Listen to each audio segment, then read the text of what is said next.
কিন্তু আমি আপনি যদি শুধুমাত্র সূরাতুল ফাতিহাতে আমি আপনি কি তেলাওয়াত করছি এটার উপর আমল করতে পারি, আমার আপনার ভিতরে কখনো অহংকার আসবে না। কথা বলেন ঠিক কিনা? আল্লাহ রাব্বুল আলামিন দুনিয়াতে আমার আপনার প্রতি দয়া করেছেন, মায়া করেছেন, বারবার সুযোগ দিয়েছেন। আল্লাহ সুযোগ দেন, আমার বান্দা ভুল করেছে, হয়তো আবার সে শুধরায়া নেবে। একটা পর্যায়ের সময় যখন শেষ হয়ে যাবে, আল্লাহ কিন্তু তখন আর দয়া করবেন না। এর জন্য আল্লাহ বললেন, ও আমার বান্দারা, তোমরা তো আমার পরিচয় রহমানির রহিম এটা জানো, এর সঙ্গে এটাও জেনে নাও মালিক ইয়াউমিদ্দিন, আমি হলাম বিচার দিবসের মালিক।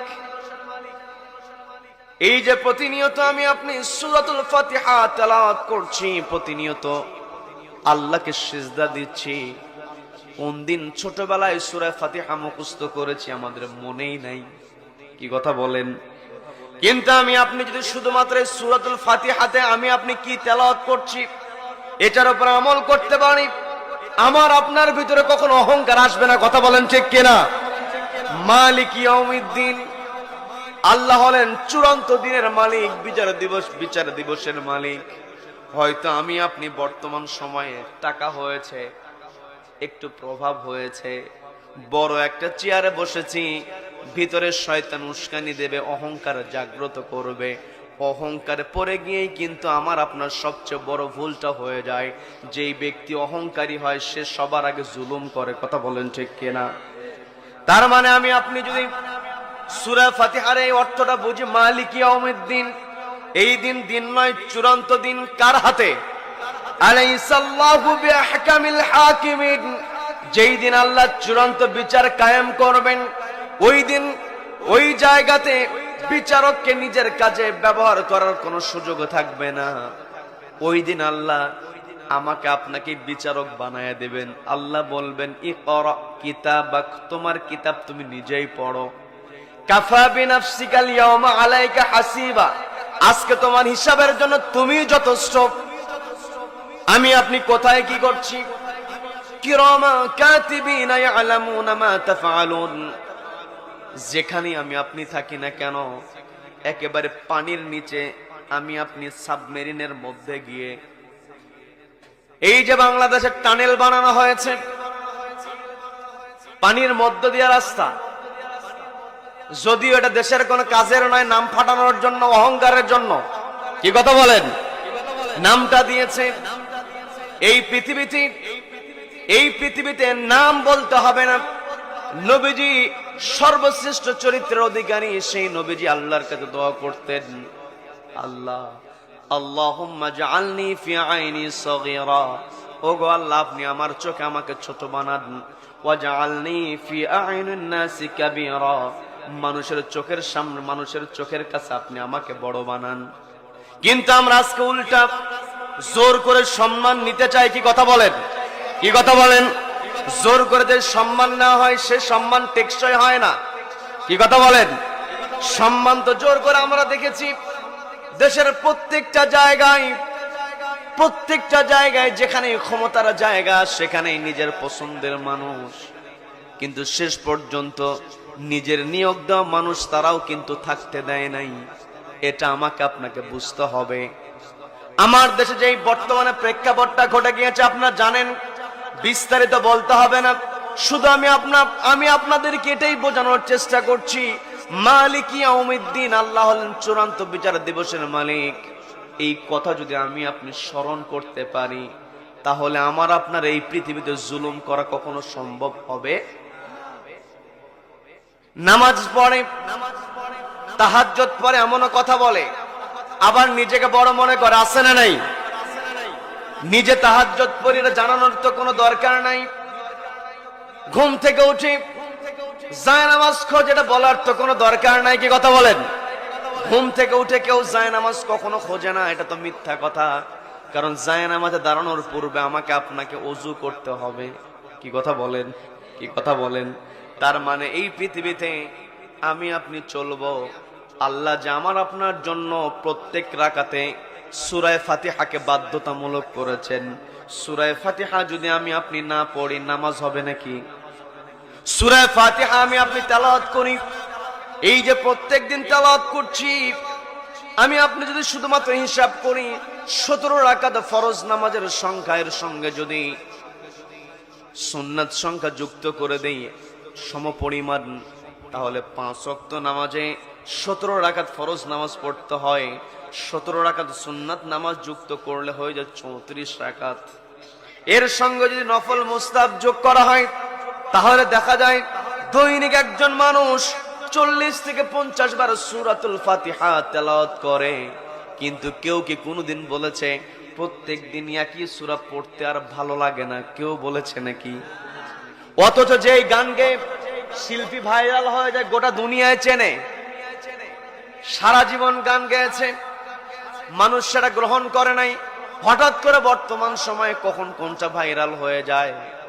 এখানে মুরব্বী আছেন, এনারা তো আবার ওইদিকে না বুঝলেও ওনাদের জন্য বলছি, ওনাদের ছোটবেলায় ওনাদের যৌবনকালে তারা দেখেছেন শিল্পী ক্যাসেটের পরে ক্যাসেট বের করে, কোনো গান হিট হয় না, মাঝখান থেকে একটা ক্যাসেটের একটা গান হিট হলে গোটা দেশের যেখানেই যায় মোড়ে মোড়ে সেই গান আর সেই গান। কি কথা বলেন?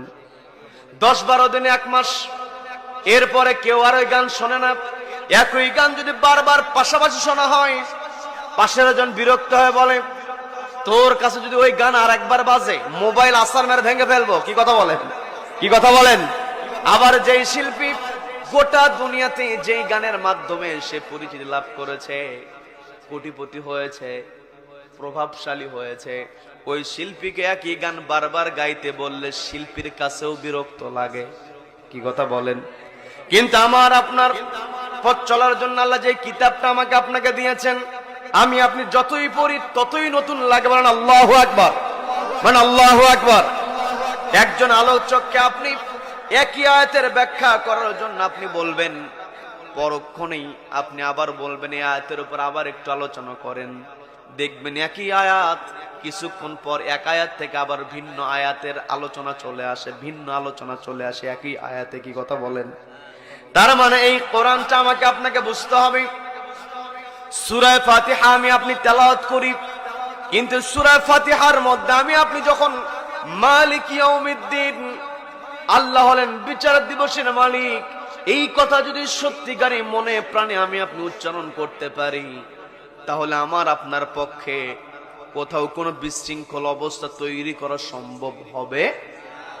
এই পৃথিবীতে আমি আপনি কেমন করে চলব?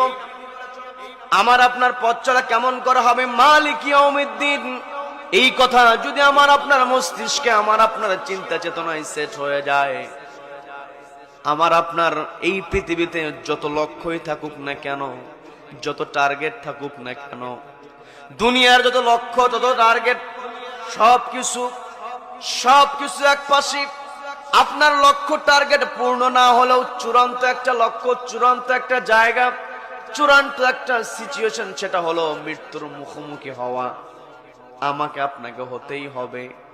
আমি আপনি কত পরিকল্পনা করি, যত পরিকল্পনাই করি না কেন, আমার আপনার পরিকল্পনার মধ্যে, আমার আপনার চিন্তার মধ্যে এই বিষয়টা রাখতে হবে, মালিক ইয়াউমিদ্দিন, ওই বিচার দিবসে যে আমি যাব, ওই আখিরাতের জিন্দেগিতে যে আমি প্রবেশ করব, আমাকে অবশ্যই মরণের মুখোমুখি হতে হবে। মরণের চিন্তা যার আছে ওই ব্যক্তি কখনো অহংকার করতে পারে না। আর যেই ব্যক্তি অহংকার মুক্ত সেই ব্যক্তি জুলুম মুক্ত। কি কথা বলেন? আর যেই ব্যক্তি অহংকার যুক্ত সে সবচাইতে বড় জালেম। কি কথা বলেন? যার অহংকার যত বড় তার জুলুমও তত বড়। কি কথা বলেন? কথায় কথায় গরম দেখাতো, কাউকে কিছুই মনে করতো না। ফেরাউনও তো বলেছে আনা রব্বুকুমুল আলা। ফেরাউন কিন্তু আল্লাহকে সরাসরি অস্বীকার করে নাই,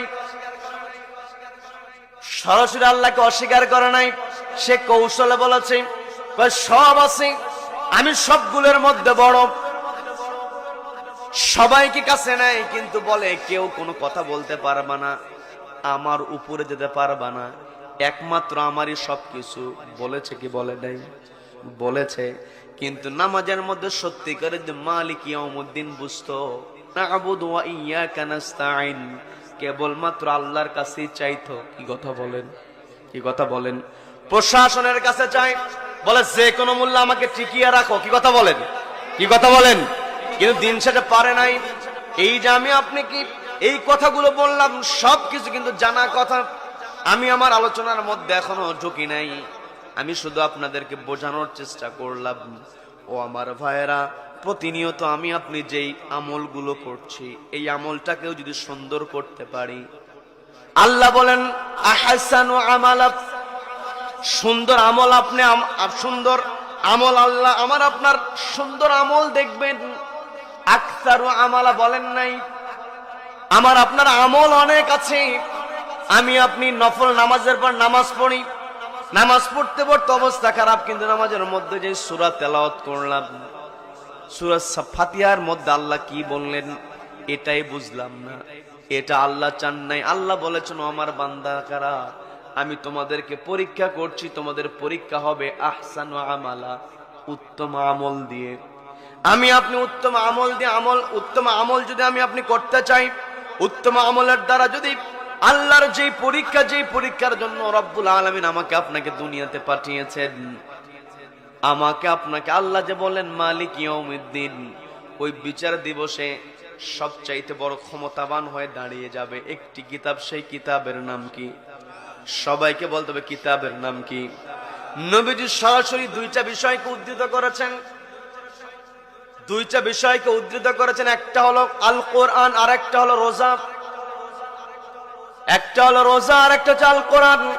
রোজার যেমন ক্ষমতা সরাসরি বান্দাকে জান্নাতে প্রবেশ করায় দেবে, আবার এই কোরআনের তেমনই ক্ষমতা। নবীজি বললেন মান জাআলাহু আমামাহু কাদাহু ইলাল জান্নাহ, যেই ব্যক্তি জাআলাহু বানিয়ে নেবে এই কোরআনকে, জাআলাহু এর অর্থটা হলো, ব্যাখ্যায় যদি আমরা বলি জাআলাহু আয় জাআলাল কোরআন, এই কোরআনকে যেই ব্যক্তি বানিয়ে নেবে তার আমামাহু তার ইমাম, কাদাহু ইলাল জান্নাহ, এই কোরআন তাকে আল্লাহ জান্নাতে প্রবেশ করায় দেবে। বলেন না সুবহানাল্লাহ। তার মানে আমার আপনার মালিক ইয়াউমিদ্দিন, এই আয়াতের দিকে তাকিয়ে যে বিষয়টা লক্ষ্য করতে হবে, ওই দিন যদি আমার আপনার ফায়সালা চলে আসে জান্নাত, তাহলে আমি আপনি সফল।